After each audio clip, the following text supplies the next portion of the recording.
Thea from Destiny Metro. I'm from the Young Adults sector. I just want to share with you our experience attending this training last January. So when we went here to, I think it's really a blessing from God that we received this Agenda 1 training because it brought us back to the why. So, ang ginawa po namin for our group in the goals, di ba po may plans tayo, our goal there was to cascade the Agenda 1 training at the life group level. So what we did, in one LG meeting, we ran through all the sessions. Di ba it's just facilitation lang naman. So we asked the members, why are we meeting every Friday? Why do we still do life group? And it got them thinking also because the question there is, what is really Agenda 1? What is our first and foremost agenda? And after that meeting with the young professionals, what we did was we had a time of soaking. And we basically answered these two questions. Who are we being sent to this season and who are we sent with? So for the second question, we took it as default that we are sent together with our other LG members. And together we will help one another. So we really asked, I told the life group that it's not only myself who can hear from God. Actually, all of us can. And we all should, right?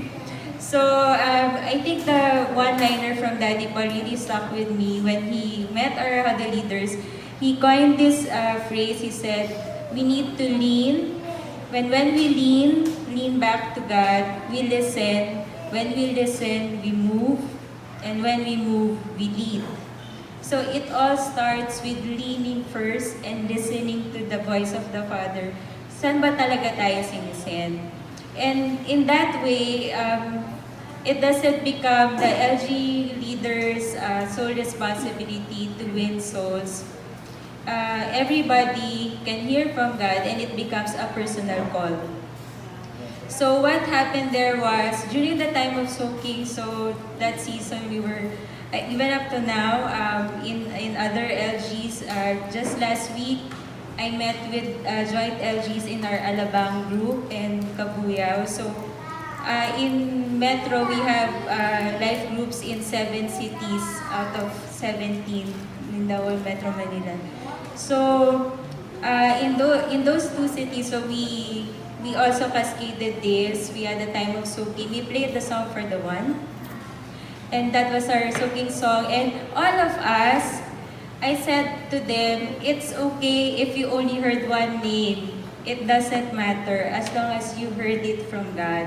So all of us have pieces of paper with us. So all of them wrote names and they're surprised because some of them wrote 5 names, 7 names, some 2, some 3. And it's okay because together we made a list for the whole life group. So just to show you,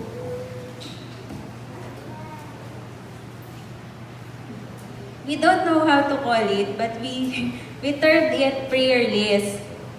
So we made it like a calling card type so that we can carry it in our wallets. So in this card, nandito po yung names of each LG member and the names of the people they heard from God that they would reach out to this season.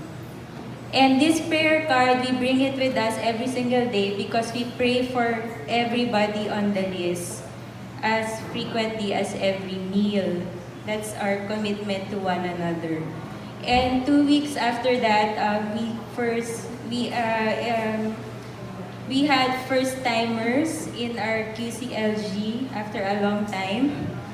So the first-timers that who first attended with us during the first quarter are now regular Sunday service attendees.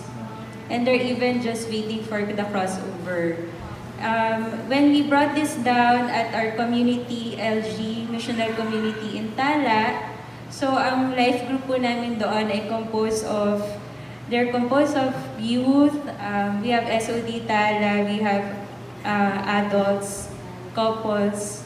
So we met them in one setting. We also cascaded Agenda 1 to them in Tagalog. We had a time, so we facilitated. We had small groups as well. And then we ended with the time of soaking. Our soaking song was, hindi ko pa rin pa alam yung, yung name ng song, but it's, ano nga yun? Walang sino man ang nabubuhay para sa sarili lamang. It's a song we sing in at church, right? And they're all familiar with that song. And the moment we played that song, everybody started crying because the presence of God is just in the place. And even the youth wrote down names. Even the preteens wrote down names as siguro as young as 11. And then as our oldest member there is already a senior, but yung mother ni Jeff. So all of them, we also have, yung list naman namin doon is really long in the community. So we have a group chat where all the LG members are there and all the names of the people are there. So we also pray for them. And right now in Tala, we have 4 new open LGs just this year. We opened up in additional 4 barrios in Tala. So formerly, 2 barangay lang po kami doon. But now we are already in 6. And we're still consolidating 137 new mothers to attend LG. So right now we're experiencing a good problem in Tala because we don't have enough LG leaders. So we're preparing the next generation to lead. Right now we're still leading, but we're bringing the next generation leaders with us so that they know how to facilitate the life groups. So right now, our plan, we talked about this in the small group discussion. We will be bringing this down to all the rest of the cities in Destiny Metro. For the YAs, we've done it in 2 cities, so we'll be doing joint LGs to do a time of soaking for the other 5 cities. And we're going to also have the SOD. So they found out, they had the goal for the SOD to, each one reach one, but it's not really, they found it not to be very effective because it's just the LG leader who's working to do the goal. So they will also adopt this for the SOD. So that's all po for Destiny Metro. Come on, that's so powerful. Ganun lang pala kadali, no?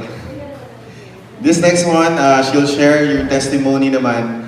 Doon lang sa huddle niya kung paano nila ginawa that they will also experience fruits. So tawagin ito si Ate Mira from Destiny Los Baños.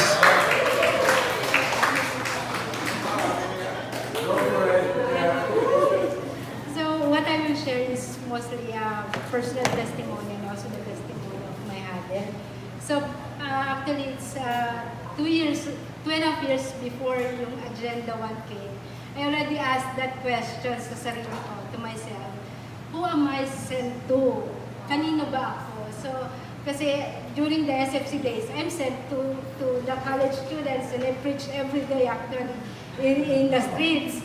Pero now that I am a married woman and I have my daughter, we came back here in Los Baños. So I'm asking now the question, 2 years ago, ask that question, who am I sent to now? So I prayed to the Lord, and I really prayed hard, and I even fast for that during the 12-day fasting of Destiny in the first month of the year. So then the Lord opened the door. He answered me with that.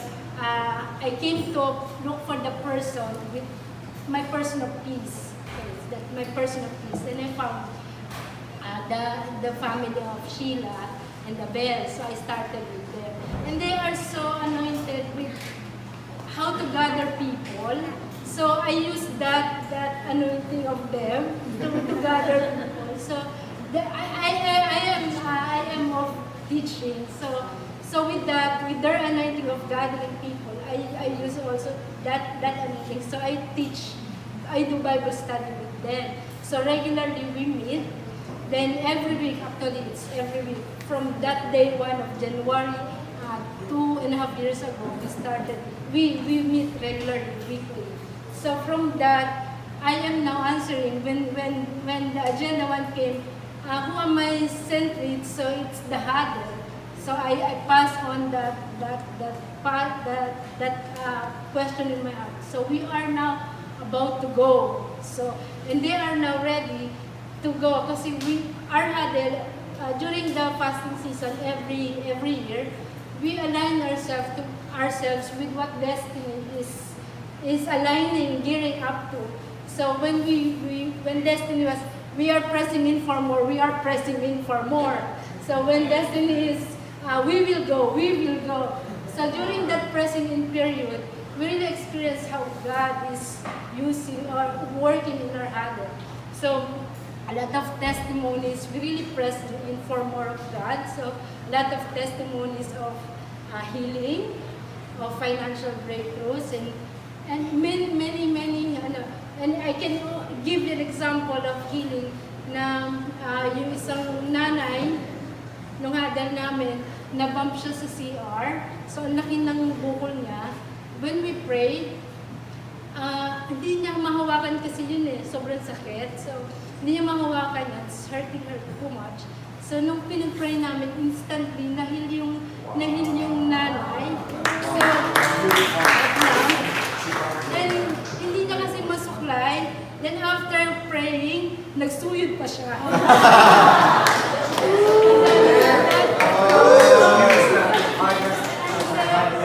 Then, during our soaking, we do breaking of bread from house to house with our huddle. So that gave us the eagerness to kanino naman natin ito papa-experience. So we want to minister. Then we started with planning of the agenda one. So where we plan, where we will start. Then we plan to, as family, so we start with our own families. And start with the family of one Farhade. She's Anna. And staying in, her family is in Pangil. So we decided we will go to Pangil. Because your family is in Pangil, okay? So we will go to Pangil. And after that, sabi niya, okay lang tayo pupunta. When we will go? We schedule it on yung birthday ng mother niya. So okay, March 5 we'll go. And we will bring something, surprise natin. Hindi alam ng nanay niya. Actually, in-intend na namin na mag-share kami. Ibinroad ko sa namin na pupunta po kami niya, mag-share kami sa inyo. Immediate family lang niya. Pero it turned out na dahil nga birthday niya, we have food and nag-celebrate din sila. So in-invite yung buong neighborhood. So almost 15 people nandun, nakapag-share kami sa and nakapag-pray kami. We prayed with them, we ministered with them.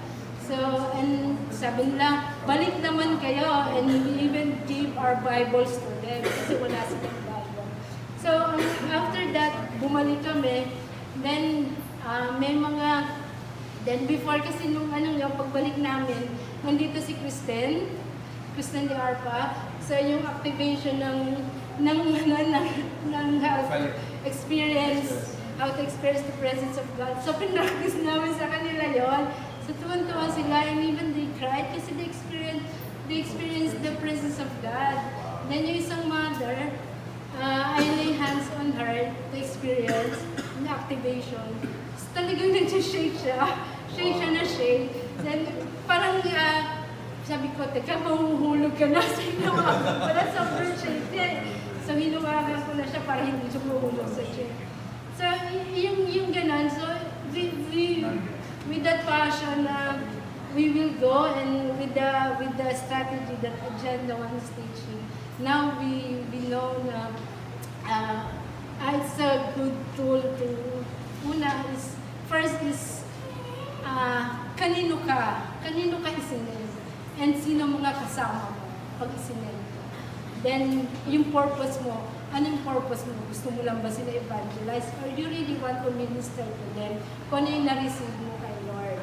Now we are, just few weeks ago, nag-acquire yung aming huddle ng 2 sewing machines. Kasi mother yung huddle na.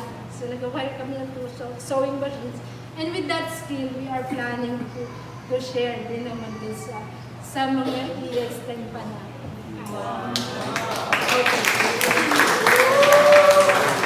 Wow. Amen. So, I'll give it up to Diva.